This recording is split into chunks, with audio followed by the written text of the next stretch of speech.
कुनै पनि normal software install गर्नु प्राय सबैलाई थाहा छ, तर प्लगइन फोटोसपको लागि, प्रिमियर प्रोको लागि या अरू एडिटिङ सफ्टवेयरको निम्ति कसरी सही तरिकाले इन्स्टल गर्नु त्यो हामी कम्तीलाई मात्रै थाहा हुन्छ। र सही तरिकाले प्लगइन सफ्टवेयर कसरी इन्स्टल गर्नु त्यो म आजको यो भिडियोमा बताउने छु। नमस्ते, मेरो नाम हो अजय। टेक साथी युट्युब च्यानलमा यहाँलाई स्वागत गर्दछु।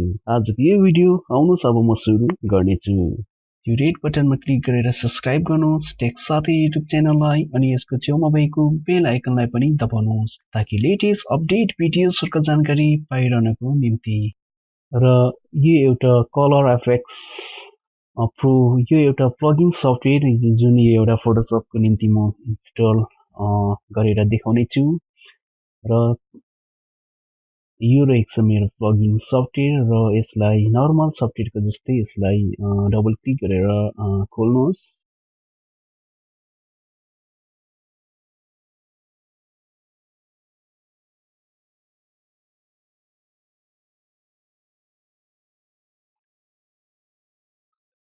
त्यसपछि यसमा क्लिक गर्नुहोस्।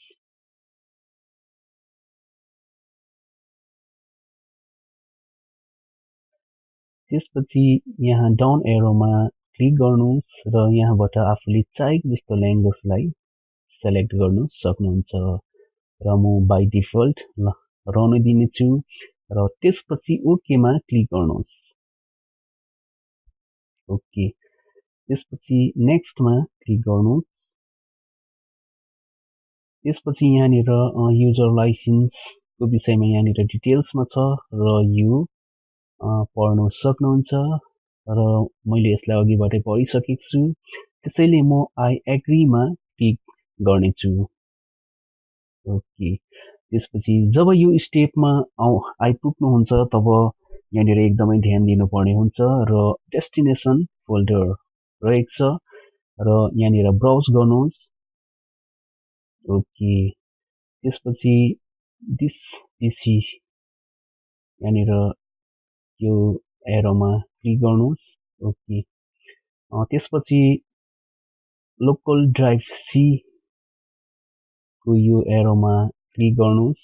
ओके, त्यसपछि आफ्नो सफ्टवेयर कुन चाहिँ भर्सनमा छ, या 32 या 64, यो एकदमै ध्यान दिनुपर्ने हुन्छ।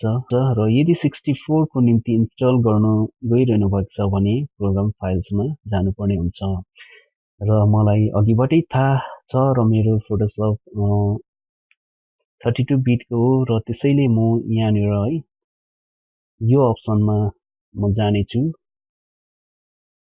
ओके, त्यसपछि मलाई अघिबाटै थाहा छ कि म यो प्लगइन फोटोसपको निम्ति म इन्स्टल गर्न गइरहेको छु, त्यसैले यहाँनिर है म एडोबीको फोल्डरलाई म खोल्नेछु।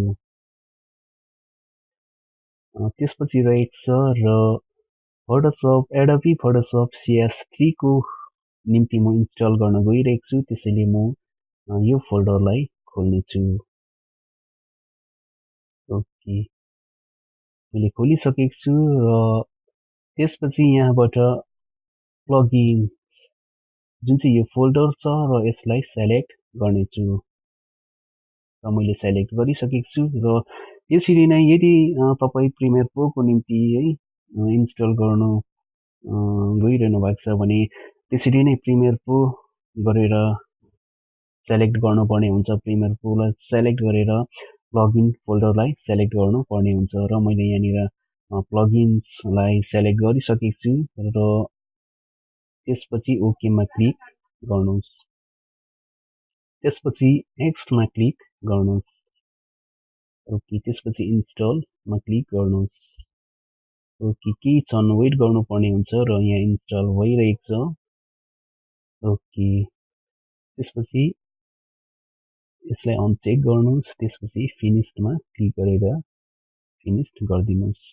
ओके, अब यो प्लगइन है सही तरिकाले फोटोसपमा इन्स्टल भयो या भएन त्यो हामी चेक गर्नेछौँ। त्यसैले मेरो फोटोसपलाई म खोल्नेछु।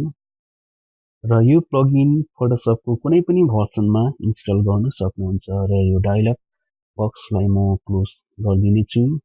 र प्लगइनलाई चेक गर्नको निम्ति फिल्टरमा क्लिक गर्नुहोस्।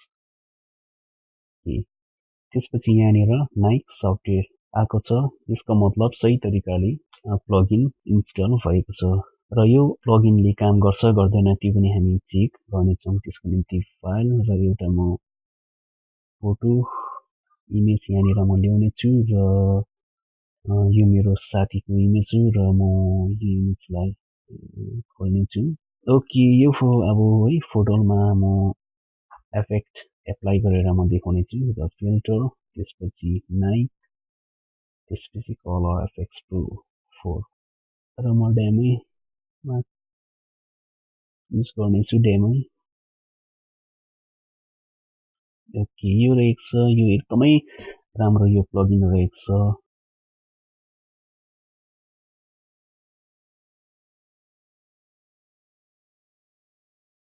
यसरी नै कुनै पनि प्लगइनलाई सही तरिकाले इन्स्टल गर्नु सक्नुहुन्छ। यदि यो भिडियो राम्रो लागेमा लाइक गर्नुहोस्, कमेन्ट गर्नुहोस् अनि आफ्नो साथीहरूलाई सेयर पनि गरिदिनुहोस्। अब तपाईँ मेरो ग्रेट अर्को एउटा एक्साइटिङ ट्युटोरियलको साथमा हुने नै छ। त्यतिन्जेलको लागि आफ्नो ख्याल गर्नुहोस्। Bye bye.